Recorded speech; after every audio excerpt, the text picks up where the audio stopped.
Gubernur DKI Jakarta Basuki Cahayapurnama meresmikan pembukaan wisata Malam Monumen Nasional. Mulai malam ini warga bisa menikmati pemandangan Jakarta di malam hari dari Puncak Monas. Wisata Malam Monas dibuka dari pukul 7 hingga 10 malam. Fasilitas pendukung untuk menunjang wisata Malam Monas juga segera dibangun. Salah satunya membangun 10 titik area kamar kecil yang bersih dan menambah penerangan untuk keamanan. Seluruh fasilitas akan dibuat ramah bagi penyandang disabilitas. Area parkir bawah tanah juga akan segera dibangun dan dapat memuat 1.500 kendaraan roda 4 dan roda 2.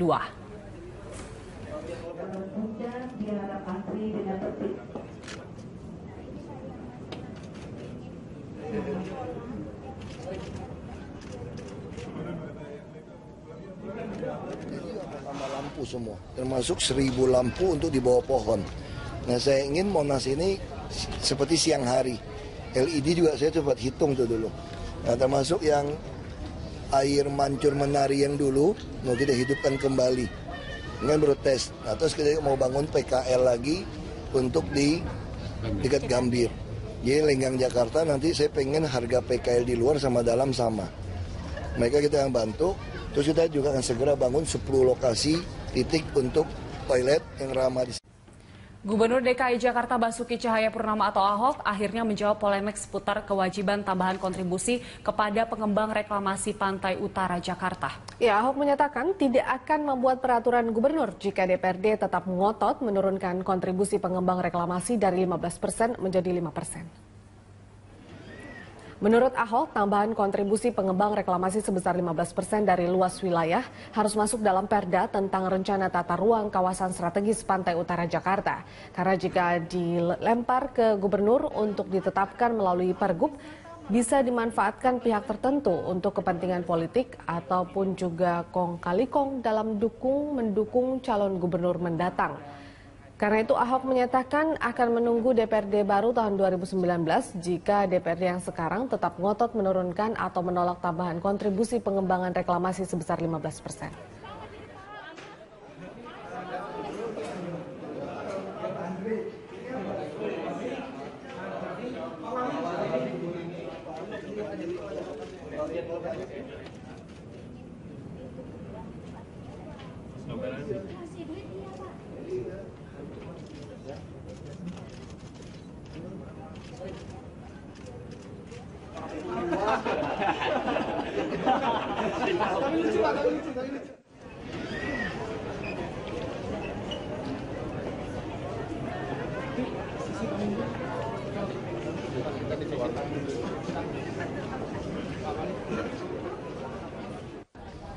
Ya kita udah perjanjian kan, makanya saya udah bilang kalau itu dihilangkan, terus dia minta buat perjanjian antara gubernur dengan pengembang, makanya saya bilang ini gila.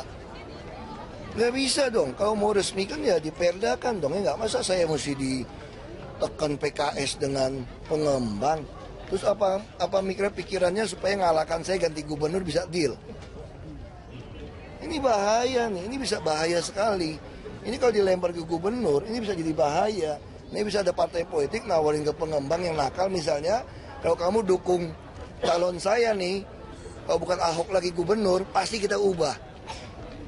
Kalau gubernur kan bisa diubah-ubah, kalau DPR-Perda kan antara gubernur dan DPRD nggak gampang. Kalau kamu lempar ke gubernur aja, ganti gubernur, dia bisa ubah loh. Ini proyek panjang 20-30 tahun. Makanya saya tulis gila usul kayak gitu. Ini tidak ada korupsi. Yang ngotot ya tunggu ganti DPRD 2019. Wakil Gubernur Jarod Saiful Hidayat berharap KPK bisa mengungkap kasus suap itu hingga ke akar-akarnya.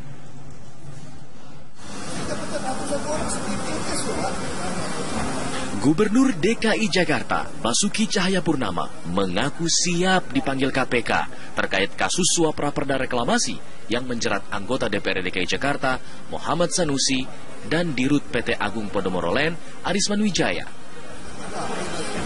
Ahok menegaskan akan memberikan semua data dan keterangan yang dibutuhkan oleh KPK dalam kasus tersebut.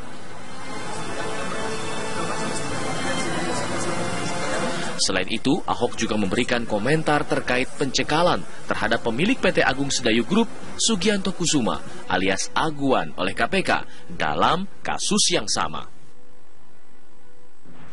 Sedayu Group itu dicegah sama KPK. Saya baca di berita. Sudah dengar, Pak? Tanggapannya gimana, Pak? Ya, saya kira kalau kepentingan KPK kan harus hargain. KPK kan tidak ingin ada yang lagi keluar negeri waktu dipanggil gampang. Saya kira. Pak. Oh siap dong, kita harus hargain. Kita harus kasih keterangan kenapa seperti ini. KPK pasti kan tanya sama kita. Kita kan kirim data semua. Prosesnya seperti apa. Ya tinggal tunggu aja dia minta data apa kita kirim. Kan ini kan yang membahas itu juga bukan saya kan. Yang membahas kan sekda yang mimpin. Saya hanya disposisi kebijakan. Ya KPK pasti panggil mereka dulu. Kalau lihat ada keterangan hubungan saya pasti akan panggil saya. Ya. Oh memang kaitannya Agung Sedayu Group dengan proyek reklamasi ini apa, Pak? Tahu, Pak? Kan dia punya pulau reklamasi. Pulau apa aja, Pak? Dia yang bangun duluan. Jadi satu pulau yang udah selesai adalah punya Agung Sedayu dan punya Pelindo. Pulau M yang kita kenal dengan New Tanjung Priuk itu juga bagian reklamasi 17 pulau. Kira-kira kenapa dia dicegah gitu, Pak? Saya nggak tahu. Tanya sama KPK, saya nggak bisa. Tapi layak apa untuk dicegah, Pak? Saya nggak tahu. Tanya sama KPK. Saya kira KPK nggak mungkin putuskan sembarangan. Pasti ada alasan semua. Kalau nggak digugat orang dong. Ya. Terima kasih, Pak. Sementara itu, Wakil Gubernur DKI Jakarta Jarod Saiful Hidayat berharap agar KPK bisa mengungkap kasus suap pembahasan raperda reklamasi tersebut hingga ke akar-akarnya. Enggak komentar lah, itu urusannya KPK lah ya, urusannya KPK, urusan hukum ya, jadi kita semua ya kita kawal lah proses hukum ini secara tuntas, secara baik gitu ya. Ya dan kalau bisa sampai ke akar-akarnya. Sebelumnya, KPK menetapkan Ketua Komisi D DPRD DKI Jakarta Muhammad Sanusi sebagai tersangka. Sanusi ditetapkan sebagai tersangka bersama Dirut Agung Podomorolen Arisman Wijaya dan karyawannya Trinanda Prihantoro. Mereka ditangkap tangan terkait suap pembuatan raperda reklamasi Pantai Utara Jakarta. Dalam kasus ini, KPK juga telah mencekal Sugianto Kusuma atau Aguan Sugianto. Pencegahan Aguan diduga terkait keterlibatan dalam kasus suap reklamasi tersebut.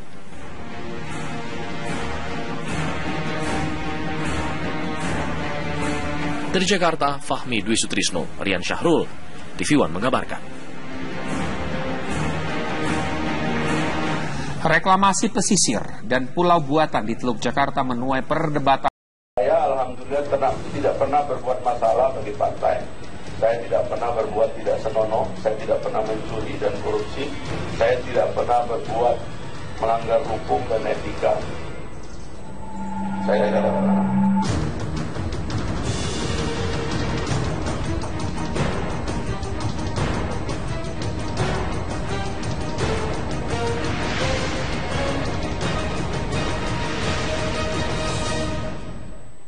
Pemirsa, Fahri Hamzah memastikan menggugat keputusan DPP PKS yang memecatnya dari keanggotaan PKS. Fahri menilai bahwa keputusan pemecatannya cacat hukum.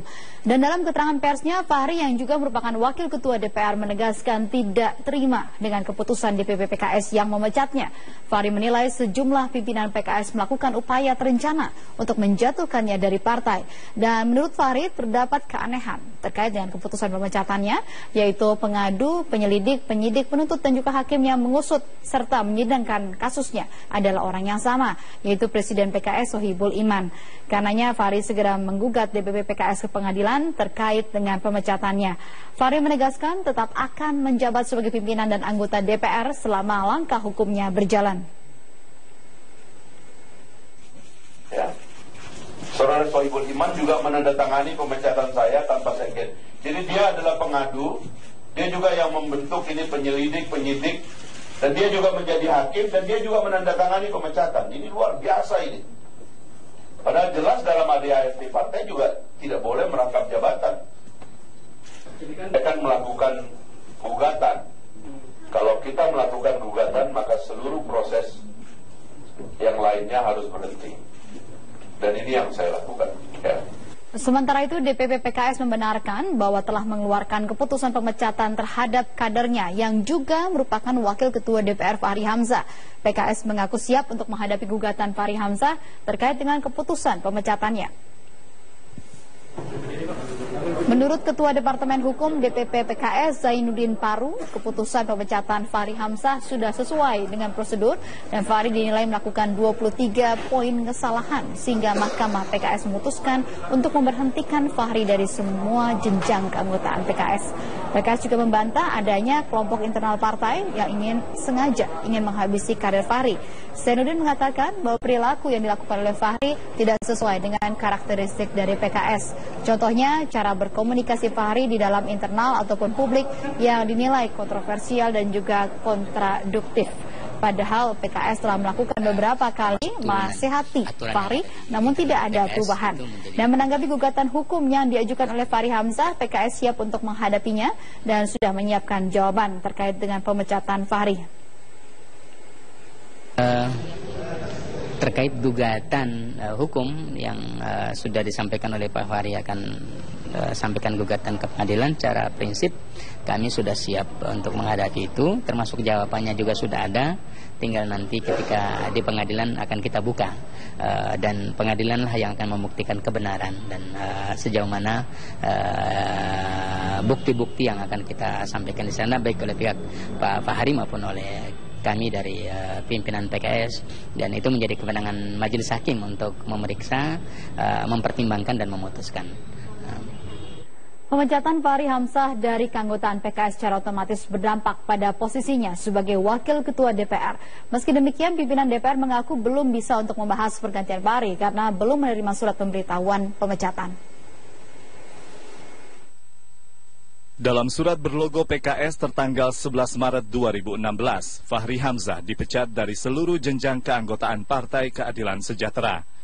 Putusan ini dibuat berdasarkan rekomendasi Badan Penegak Disiplin atau BPDO dan telah diputus dalam rapat Majelis Tahkim PKS.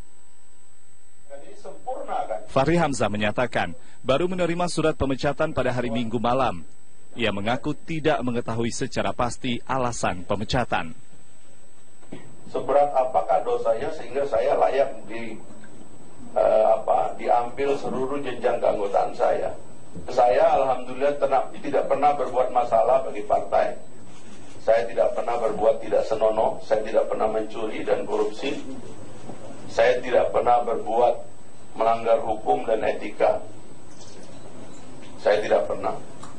Kalau kata-kata saya sudah bilang bahwa itu persoalan gaya di antara kita.